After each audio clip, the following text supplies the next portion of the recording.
यार ये college life कितनी अच्छी होती होगी ना। वो देखना दीदी और भैया लोगों को आराम से घूम रहे हैं। बैग देख एक साइड में पकड़ा हुआ है। बैग में होगा भी क्या, एक कॉपी और एक पेन ही तो। और यहाँ हम 15-20 केजी का तो हमारा किताब ही होगा बैग के अंदर। अगर हम भी उनके जैसे स्टाइल मारने लग जाए ना तो हमारी बॉडी भी पुष्पराज जैसी बन जाएगी ऐसे। और फिर हम भी ऐसे ऐसे। यार ये स्कूल लाइफ कितनी अच्छी थी ना। कोई टेंशन ही लेने की जरूरत नहीं पड़ती थी। और अब हमें पढ़ाई की टेंशन, करियर की टेंशन, 3 साल बाद करियर क्या होगा हमारा कुछ नहीं पता। इतना टेंशन होता है। और ये स्कूल लाइफ में कोई टेंशन ही नहीं थे। टेंशन थी तो बस साइंस की और मैथ्स की। यार काश मैं वापस से स्कूल लाइफ जा पाता। School life, college life, college life, school life के बारे में सोच सोच कर आपका माथा फट गया होगा ना। अगर आप स्कूल में हो तो आपको कॉलेज जाने का मन कर रहा होगा। अगर आप कॉलेज में हो तो आपको वापस स्कूल लाइफ चाहिए होगी।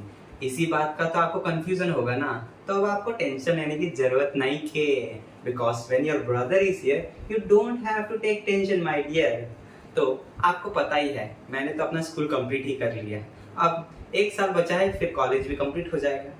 तो मुझसे अच्छा कौन जानता होगा कॉलेज लाइफ और स्कूल लाइफ के बारे में। तो आज का वीडियो है college life versus school life. तो बिना किसी देरी के चलिए वीडियो को स्टार्ट करते हैं। चैनल में आए हो तो लाइक कर दो, थोड़ा सा शेयर सब्सक्राइब कर दो। तो पहला पॉइंट, रूल रेगुलेशन और ड्रेस कोड। अगर मैं स्कूल लाइफ के बारे में बात करूं, भले ही जितना अमीर स्कूल क्यों ना हो, सबका एक ड्रेस कोड होता ही है। उसी घिसे पिटे ड्रेस को आपको डेली पहन के आना पड़ता है। एक्सेप्ट एक दिन, जिस दिन आपका बर्थडे हो, आप कुछ भी लगा सकते हो। अगर मैं रूल रेगुलेशन की बात करूं तो इतना गंदा वाला रूल रेगुलेशन होता था स्कूल में। अगर सबसे पहले हम लड़कियों के बारे में बात करते हैं, आपके नेल्स लंबे नहीं होने चाहिए, आप नेल पॉलिश नहीं लगा सकते, आपके हाथ में मेहंदी नहीं होना चाहिए। अगर आपके लंबे बाल है तो आपको चोटी करना पड़ेगा, 2 चोटी। अगर आपके छोटे बाल है तो आपको हेयर बैंड लगाना पड़ेगा। आपका जो स्कर्ट है नीचे नीचे होना पड़ेगा। मेकअप नहीं लगा सकते, लिपस्टिक नहीं लगा सकते, so and so and so on. अगर लड़कों की बात की जाए तो आपका हेयर कट ज्यादा बड़ा नहीं होना चाहिए, मीडियम साइज का होना चाहिए आपका हेयर कट। और अगर किसी दिन आपको पीटी टीचर ने पकड़ लिया ना, उसके हाथ में पहले से सीजर होता है, वो बस काटने के फिराक में होता है, कब वो बच्चा मिलेगा जिसके लंबे लंबे बाल होंगे। दूसरी बात, आपका जो शर्ट है वो टर्गिन होना चाहिए, आपका बेल्ट होना चाहिए। ये सब रूल रेगुलेशन होते हैं स्कूल में। अगर मैं कॉलेज लाइफ के बारे में बात करूं तो कोई रूल रेगुलेशन होता ही नहीं है। कुछ भी लगाओ, कुछ भी पहन के आ जाओ। कभी आपको जैकेट लगाने का मन है तो आप जैकेट लगा के आ जाओ, कभी घर का ही कपड़ा लगाने का मन है तो घर का कपड़ा पहन के आ जाओ। चाहे आप इतने लंबे नाखून रखो या मुंह में इतना पुताई करके आओ मेकअप का, कुछ टेंशन नहीं है, कुछ भी पहन के आ जाओ।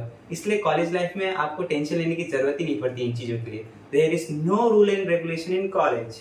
दूसरा पॉइंट, मॉर्निंग असेंबली। अगर मैं स्कूल लाइफ के बारे में बात करूं तो सबसे पहले आपको सुबह सुबह स्कूल जाना पड़ता है। तो स्कूल जाने के बाद फिर आपको असेंबली में खड़ा कर दिया जाता है। इतनी गंदी वाली धूप होती है एक तो सुबह सुबह, और एक तो आपको लड़कों का लाइन अलग, लड़कियों का लाइन अलग। लाइन में लगाते हैं हाइट वाइज, छोटा वाला सबसे आगे, लंबा वाला सबसे पीछे। और असेंबली में आप देखना बात नहीं कर पाओगे, क्योंकि असेंबली में जो प्रिंसिपल होती है ना, उसकी आंखें ना ईगल के बराबर होती है। अगर उसने आपको पकड़ लिया तो वो आपको ऐसे बुलाएगी, hey that red T-shirt, come here, call him. अब बताओ क्या करें। सबके सामने ऐसी बेइज्जती करवा देती है असेंबली में खड़ा करके। और एक चीज तो आप सभी ने किया ही होगा, जब हम प्लेज लेते हैं, India is my country, all Indians are my brother और सिस्टर, को तो हम बोलते ही नहीं थे। अगर लड़कियां होगी तो लड़कियां तो ब्रदर ही नहीं बोलती थी। ये तो होता ही है। अगर अब मैं कॉलेज लाइफ के बारे में बात करूं तो ना कोई असेंबली होती है ना कुछ होता है। डायरेक्ट आओ और डायरेक्ट अपने क्लास में बैठो। लेकिन कॉलेज लाइफ में हम आके हमें ये पता चलता है कि यार वो असेंबली लाइफ भी कितना अच्छा था। हम असेंबली में खड़े होते थे, आराम से चुपचाप मस्ती करते थे। थर्ड पॉइंट, अटेंडेंस, जो कि हर किसी को पता होता है कि 75% से ऊपर आपका अटेंडेंस होना चाहिए, नहीं तो आप एग्जाम नहीं दे पाते। ये रूमर्स पहले मुझे लगता था, लेकिन ये रूमर्स जब नाइटमेयर में बदल जाता है ना तो ज्यादा देरी नहीं लगती आपको टांग खिंचाई करने में। तो अगर मैं आपको स्कूल लाइफ के बारे में बात करूं तो मॉर्निंग जब असेंबली जैसे ही खत्म होता है ना, आप जैसे क्लास में आते हो तो आपका जो क्लास टीचर होता है वो आपका अटेंडेंस लेके चला जाता है। उसके बाद जितने भी पीरियड होते हैं कोई अटेंडेंस लेने नहीं आता।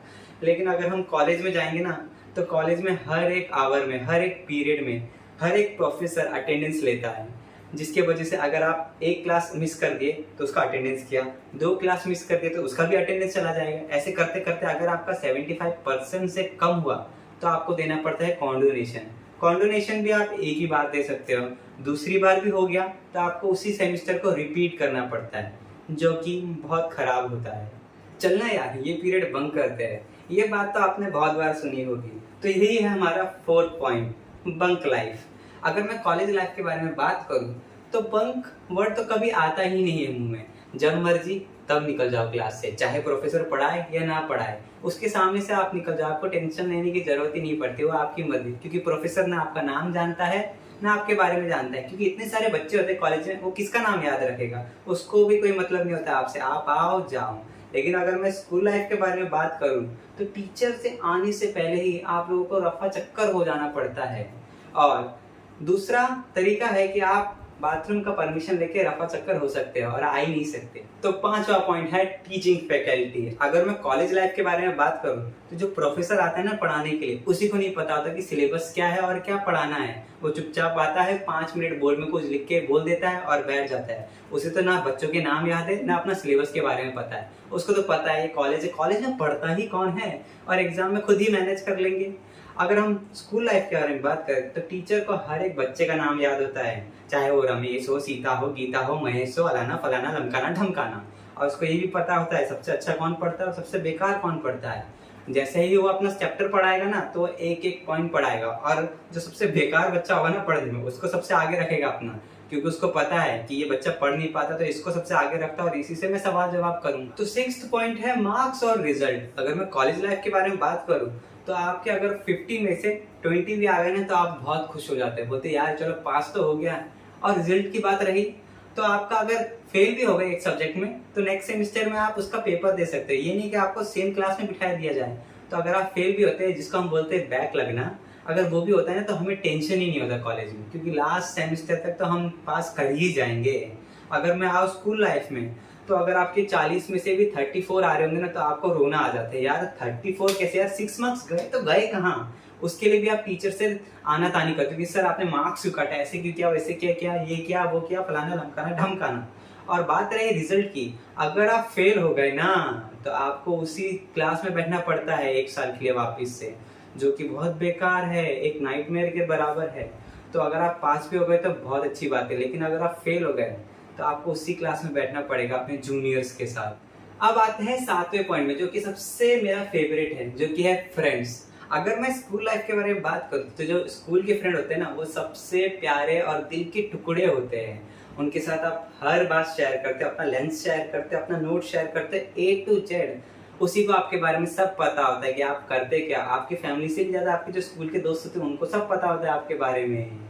और आप जहां भी जाओ ना आपका पीछा नहीं छोड़ते। अगर आप डिफेंस बैकग्राउंड से, अगर या आपके पापा मम्मी डिफेंस में, तो आपको पता ही होगा कि एक दोस्त की वैल्यू कितनी होती है। आप 3rd 4th एक क्लास स्कूल में पढ़ते हो तो पापा की पोस्टिंग आके फिर 5th 6th 7th 8th एक स्कूल में पढ़ते हो, तो दोस्त तो बदलते रहते हो। तो आपको पता है कि एक दोस्त से दूसरे दोस्त में जाना कितना मुश्किल हो जाता है। अगर मैं कॉलेज लाइफ के बारे में बात करूँ तो जो कॉलेज के दोस्त होते हैं ना वो एक सांप के बराबर होते हैं। वो मौका आने में आपके दोस्त हो जाएंगे और जैसे उनका काम खत्म हुआ तो वो आपको डसने आ जाएंगे नागिन के जैसा। ये नागिन भी कम है जो नागिन 7 की नागिन आने वाली है। ऐसे होते हैं, सपेरे की जरूरत भी नहीं पड़ती है, नागिन ही खुद काम कर देते।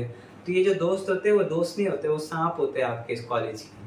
वो आपको पता चल जाए। फर्स्ट ईयर में तो आपके अच्छे दोस्त होंगे, जैसे आप लास्ट ईयर में आओगे तो आपको पता चल जाएगा यहाँ तो कोई दोस्त ही नहीं था, यहाँ तो बस सांप बैठे हुए थे मेरे आजू बाजू। और हाँ, एक और बात याद आई, आप जब कॉलेज में होते हैं ना तो जो दूसरे डिपार्टमेंट के बच्चे होते हैं, स्टूडेंट होते हैं, वो आपके बेस्ट फ्रेंड हो जाते हैं, क्योंकि आपका जो इंटरेक्शन होता है उनसे ज्यादा होता है एज कम्पेयर टू आपके अपने जो डिपार्टमेंट के बच्चे उनसे। तो आपके जो दूसरे डिपार्टमेंट के बच्चे होंगे ना आपका ज्यादा क्लोजनेस उनके साथ होगा, वही आपके जिगर के टुकड़े होंगे। तो नेक्स्ट पॉइंट है पैसा पैसा पैसा पैसा। अगर आप स्कूल लाइफ में हो, अगर आपके पेरेंट्स ने आपको 2 रुपए 5 रुपए भी दिया हो ना तो बहुत होता है, क्योंकि स्कूल का जो कैंटीन होता है ना उसमें 50 पैसे से लेकर 100 रुपए तक का हर एक सामान अवेलेबल होता है। अगर आपके दोस्त ने 5 रुपए लाया है तो 3-4 लोग का खाना तो आराम से बन ही जाता है, चाहे चॉकलेट ही क्यों ना, लेकिन मजा आता है। अगर दूसरी तरफ अगर कॉलेज लाइफ के देखें तो अगर आपके पास 100 रुपए भी होगा ना तो वो 100 रुपए भी आपको फुलफिल नहीं कर पाएगा आपके खाने के लिए, क्योंकि कॉलेज का जो कैंटीन होता है ना वो बस नाम का कैंटीन होता है। दाम देखने में एक कोल्ड ड्रिंक ही इतना दाम होता है कि आप वो 100 रुपए में क्या ही खा पाओगे। और आपके जो दोस्त होते हैं वो तो आपको पता ही है, आपके दोस्त है तो आपके दोस्त के पास तो पैसा होगा ही नहीं, आप ही को खिलाना पड़ेगा, तो वो 100 रुपये भी बहुत कम पड़ जाते हैं कॉलेज में। नेक्स्ट पॉइंट जो कि सभी को पता ही होगा, मोबाइल फोन। अगर आप स्कूल में तो आप मोबाइल लेके ही नहीं जा सकते, चुपचाप से तो कभी कभार हम लेके ही गए हैं, लेकिन अगर पकड़े गए ना तो वो फोन जाता है डायरेक्ट प्रिंसिपल के पास, फिर हमारे पेरेंट्स को बुलाया जाता है और फिर हमारे पेरेंट्स देते हैं उन सब के सामने तमाचा। फिर ऐसा होता है क्या क्या क्या, फिर अगली बार से आप तो फोन लाना ही छोड़ देते हो। अगर मैं कॉलेज लाइफ के बारे में बात करूं तो चाहे प्रोफेसर पढ़ाए या कोई भी पढ़ाए, आप अपने मोबाइल में बिजी रहते हो और प्रोफेसर को भी कोई घंटा फर्क नहीं पड़ता आप कौन सा फोन इस्तेमाल कर रहे हो और क्यों कर रहे हो फोन इस्तेमाल। कि कॉलेज लाइफ में आप चाहे बात करो, कुछ भी करो, कुछ भी कर सकते हैं, आप फोन इस्तेमाल कर सकते हैं कॉलेज लाइफ। सो फाइनली ये थे कंपैरिजन बिटवीन स्कूल लाइफ और कॉलेज लाइफ। आपको कौन सी लाइफ अच्छी लगती है कमेंट करके जरूर बताइएगा। अगर ये वीडियो आपको अच्छी लगे तो लाइक करें, शेयर करें, कमेंट करें और सब्सक्राइब करें जरूर, और बेल आइकन को दबाना ना भूलें। तो इस वीडियो को यहीं पर समाप्त करते हैं, नहीं तो ये इतना लंबा वीडियो बोरिंग बन जाएगा। और अपने दोस्तों को शेयर करना तो बिल्कुल ना भूलें, ठीक है। तो मिलते हैं अब अपने नेक्स्ट वीडियो में। Till then bye.